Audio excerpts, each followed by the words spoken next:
نبی پاک صلی اللہ علیہ وسلم کی شان، آپ کا تذکرہ صرف قرآن پاک میں تو ہے ہی ہے، تورات، زبور، انجیل، سکھوں کی گرنتھ، اس کے علاوہ وید، پائند، جتنی بھی کتابیں ہیں، جتنے مذاہب کی سب کتابوں میں نبی پاک صلی اللہ علیہ وسلم کی شان مبارک موجود ہے۔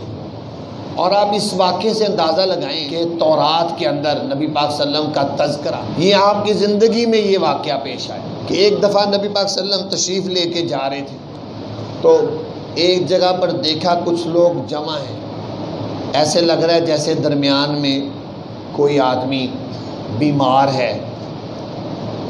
تو آپ نے فرمایا چلو دیکھتے ہیں کیا ہو رہا ہے یہاں پر۔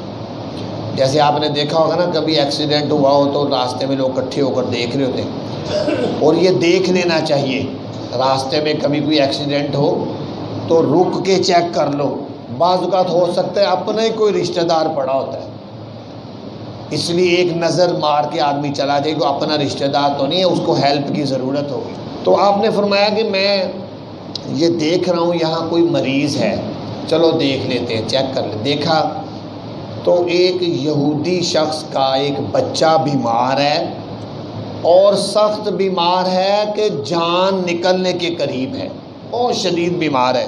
تو نبی پاک صلی اللہ علیہ وسلم نے جاتے ہی دیکھا جب، تو اس کا باپ پاس ہی تورات لے کر پڑھ رہا ہے، تورات لے کر تورات کی تلاوت کر رہا ہے۔ جیسے نبی پاک صلی اللہ علیہ وسلم نے فرمایا نا کہ جب تمہیں پتہ چلے، اندازہ ہو رہا ہو کہ کسی کی روح نکل رہی ہے، تو اس کے پاس سورہ یاسین پڑھو۔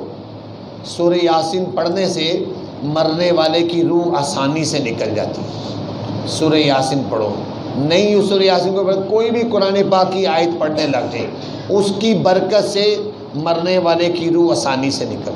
تو وہ آدمی تورات پڑھ رہا ہے، نبی پاک صلی اللہ علیہ وسلم نے دیکھا تو آپ نے فرمایا حل وجدت صفتی و نعتی و اسمی و مخرجی۔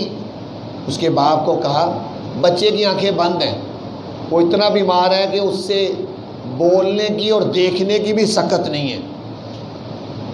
آپ نے اس کے باپ کو پوچھا کیا اس کتاب میں میری صفت موجود ہے، میرا نام موجود ہے اور میرا تذکرہ موجود ہے؟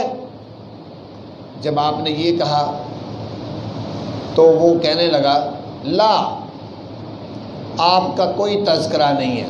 پہچان تو لیا اس نے، چونکہ آپ مدینہ منورہ میں جانتے تھے، تو کہنے لگا لا، آپ کا کوئی اس میں تذکرہ موجود نہیں ہے۔ جب یہ اس نے کہا تو بچہ جو جان بلب ہے، جس کی روح نکلنے کے قریب ہے، اس نے آنکھیں کھول دی، کہنے لگا کذب ابی، میرا باپ جھوٹ بول رہا ہے، آپ کے جگہ جگہ تورات میں تذکرے موجود ہیں۔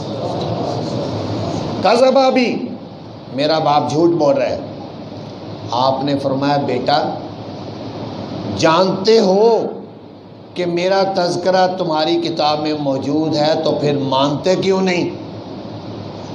مان لو، یقین کر لو اور گواہی دے دو، کیونکہ آخری وقت تھا تو آپ کی تو خواہش ہوتی تھی، کیونکہ آپ رحمت للعالمین تھے، آپ نہیں چاہتے تھے کہ کسی ایک کافر کو بھی جہنم میں ڈالا جائے، تو آپ نے فرمایا کہ پھر مانتے کیوں نہیں؟ اس نے کہا بچے نے کہ اگر میں ایمان لاؤں، تو پھر آپ نے فرمایا جنت کی بشارت ہے، تم جنتی ہوگے۔ اس نے کلمہ طیبہ پڑھ لیا۔ کلمہ پڑھنے کی دیر تھی کہ آپ کا چہرہ مبارک 14ویں رات کے چاند کی طرح چمکنا شروع ہوا، خوش ہو گئے۔ اس لیے آپ نے فرمایا لیہدی اللہ بکم رجلا واحدا خیر من حمر النعم، تمہاری وجہ سے اگر کسی ایک آدمی کو بھی ہدایت مل گئی تو اونٹوں کی لمبی لمبی قطاروں سے بہتر ہے، تمہاری وجہ سے کوشش کر لو، جد و جہد کرو۔ تو آپ نے کوشش کی، وہ بچہ مسلمان اور اس نے کلمہ پڑھ لیا۔ آپ نے اس کے باپ کو کہا ہٹ جاؤ یہاں سے، اب تم اس کے باپ نہیں ہو، اب اس کا باپ محمد الرسول اللہ ہے، اس کا کفن دفن جنازہ اب ہم پڑھیں گے، ہم انتظام کریں گے، سارا اس کا انتظام کیا، اس کی تدفین کی۔ لیکن دیکھیں تورات میں تذکرہ موجود، انجیل میں تذکرہ موجود، اور جتنی بھی کتابیں ہیں، زبور میں آپ کا تذکرہ موجود،